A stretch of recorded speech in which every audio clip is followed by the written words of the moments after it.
नमस्कार। निशुल्क ज्योतिष परामर्श केंद्र में आप सबका स्वागत है। 29 मार्च 2026 से 5 अप्रैल 2026 तक आप सभी का श्रीलंका में स्वागत है। जो भी मुझसे मिलना चाहे मिल सकता है। और 29 मार्च 2026 को ही केतु शाम के समय मघा नक्षत्र स्वयं के नक्षत्र में प्रवेश करने वाले हैं। तो हमें कैसा प्रभाव प्राप्त होगा, आज इसी को जानते हैं।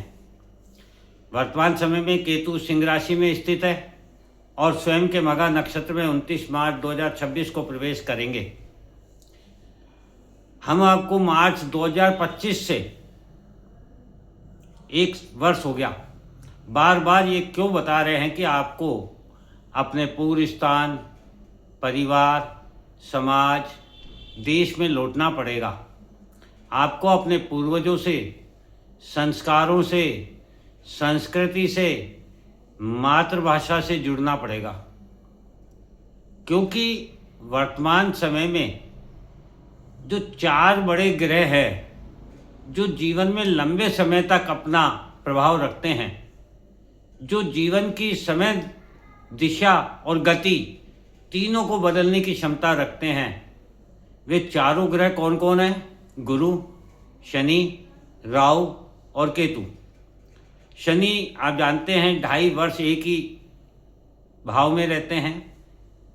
राहु केतु 18 महीने अर्थात 1.5 वर्ष एक ही भाव में रहते हैं। और गुरु 12 महीने अर्थात 1 वर्ष एक ही भाव में रहते हैं।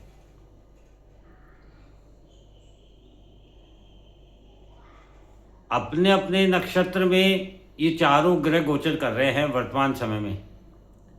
और ऐसा 180 वर्षों में एक बार होता है जब चारों ग्रह अपने अपने नक्षत्र में गोचर करते हैं। गुरु स्वयं के पुण्यवसु नक्षत्र में है, शनि स्वयं के उत्तरा भाद्रपद नक्षत्र में है, राहु स्वयं के सद्विषा नक्षत्र में है और केतु स्वयं के मघा नक्षत्र में। तो गुरु जो पुण्यवसु नक्षत्र मिथुन राशि में है 2 जून 2026 तक, उसके बाद कर्क राशि में जाएंगे। तो मिथुन राशि में गुरु कुशार्क बुद्धि देते हैं और कर्क राशि में एकाग्रता देते हैं।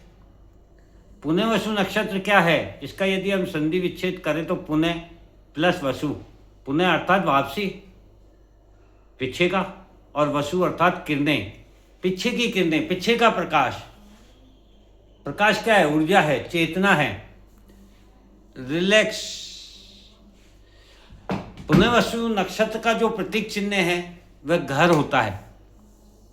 घर में आकर ही मानव आराम, रिलैक्स महसूस करता है। आप दुनिया घूम लो, लेकिन जब आप अपने घर आते हो तो आपको एक आराम प्राप्त होता है, एक रिलैक्स महसूस होता है। स्पष्ट है कि गुरु कुशार्क बुद्धि एवं एकाग्रता के साथ सभी समस्याओं का निवारण अपनों में, अपने घर वापसी के द्वारा मन को आराम एवं रिलैक्स प्रदान करेंगे। शनि उत्तरा भाद्रपद नक्षत्र में मीन राशि में कैसा प्रभाव देंगे? शनि रात है, अंधेरा है, आप जानते हैं। और लक्ष्मी जी की सवारी उल्लू है, जिसे रात के अंधेरे में सब कुछ साफ साफ दिखाई देता है।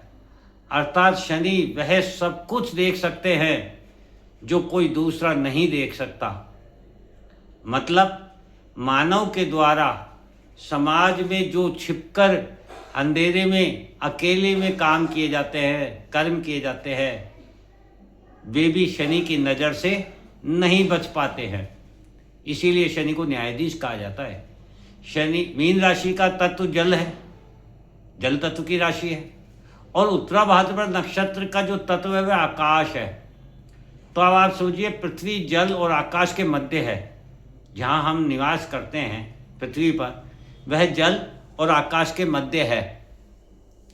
जैसे हमारी जीभ दांतों के बीच है। जल क्या है? हमारे मन का प्रतीक है, निरंतर गति करता है, चंचल है, जो हमें निम्न गति की ओर ले जाता है। जल किधर जाता है? जल हमेशा पहाड़ों से आता है, नीचे की ओर जाता है और समुद्र में जाके मिल जाता है। अर्थात मन हमेशा अधोगति, निम्न गति की ओर ले जाता है हमें। और आकाश आत्मा है जो स्थायी है, जिसे अधोगति की ओर जाना है। आत्मा हमेशा ऊपर की ओर उठती है।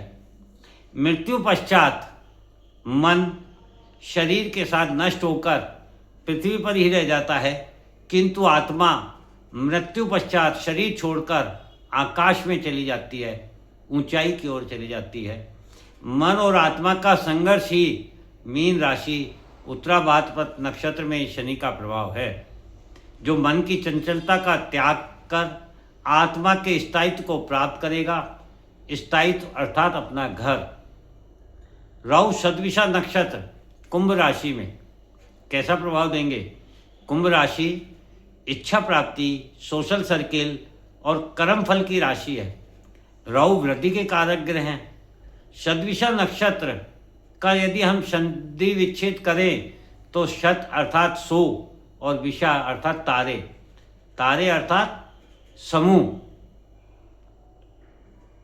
सितारों में स्वयं का प्रकाश नहीं होता है, रात के अंधेरे में चमकते हैं, ये आप जानते हैं। तो कैसा प्रभाव मिलेगा? मन के अंधेरे में आत्मा का प्रकाश पृथ्वी एवं मानवता को एक साथ रखना स्वार्थ से परार्थ की ओर लेकर जाएगा। भोग से आध्यात्म की ओर लेकर जाएगा। स्वार्थ एवं भोग अकेले करता है आदमी, तथा परार्थ एवं अध्यात्म समूह संगठन में करता है। तो यदि आप परार्थ की भावना से आध्यात्म की ओर बढ़ेंगे तो आपको समूह मिलेगा, संगठन मिलेगा, परिवार मिलेगा, समाज, अपना देश मिलेगा। यदि आप स्वार्थ एवं भोग की तरफ बढ़ेंगे तो आप अकेले हो जाएंगे, एकांत में चले जाएंगे, आपको परेशानी होगी। केतु मघा नक्षत्र सिंह राशि में कैसा प्रभाव देंगे? सिंह राशि पूर्वजों की पूर्व जन्म के बंधन की राशि है। केतु विच्छेद अर्थात सीमा पार जो मोक्ष है, मुक्ति है, उसका ग्रह है। मघा नक्षत्र आध्यात्म से विकास यात्रा को शुरू करना है। क्या निष्कर्ष निकलता है इसका? पूर्व जन्म हो, पूर्व समय हो, पूर्वज हैं, पूर्व स्थिति, पूर्व परिवार, समाज, देश की ओर लेकर जाएगा। अर्थात तरक्की, विकास से मुक्ति। वर्तमान में हम किधर हैं? तरक्की की ओर, विकास की ओर। उसके लिए हमने क्या छोड़ा? अपना जन्म स्थान छोड़ा, माता पिता को छोड़ा, अपने पूर्वजों को छोड़ा, परिवार को छोड़ा, समाज को छोड़ा, देश को छोड़ा, जो पूर्व की स्थिति थी उसको छोड़ा, संस्कार को, संस्कृति को, सब कुछ छोड़ के हम आगे की ओर बढ़ गए। किंतु अब उनसे मुक्ति प्राप्त होगी। पूर्व जन्म के जो बंधन कर्म से मुक्ति हेतु डेस्टिनी घर लेकर जाएगा। जो बंधन आपको जो प्राप्त हैं पूर्व जन्म के, उन कर्मों से मुक्ति आपको तभी मिल सकती है जब आप उस डेस्टिनी तक पहुंचे।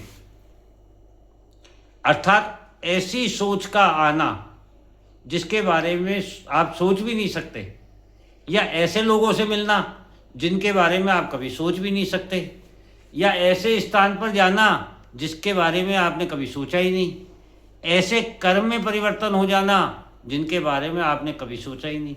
अर्थात ऐसी वो सभी घटनाएं घटेंगी जो आपकी सोच के, समझ के परे है। ये सब कुछ इतना बदलेगा, परिवर्तन होगा जिसके बारे में आप सोच भी नहीं सकते। ये समय यही बताने जा रहा है, और यही केतु का मघा नक्षत्र का प्रभाव है जो हमें इस वर्ष प्राप्त होगा। और ये वर्तमान परिस्थिति से आप देख ही रहे, बहुत कुछ बदल रहा है और तेजी से बदलेगा। जय हिंद, जय भारत।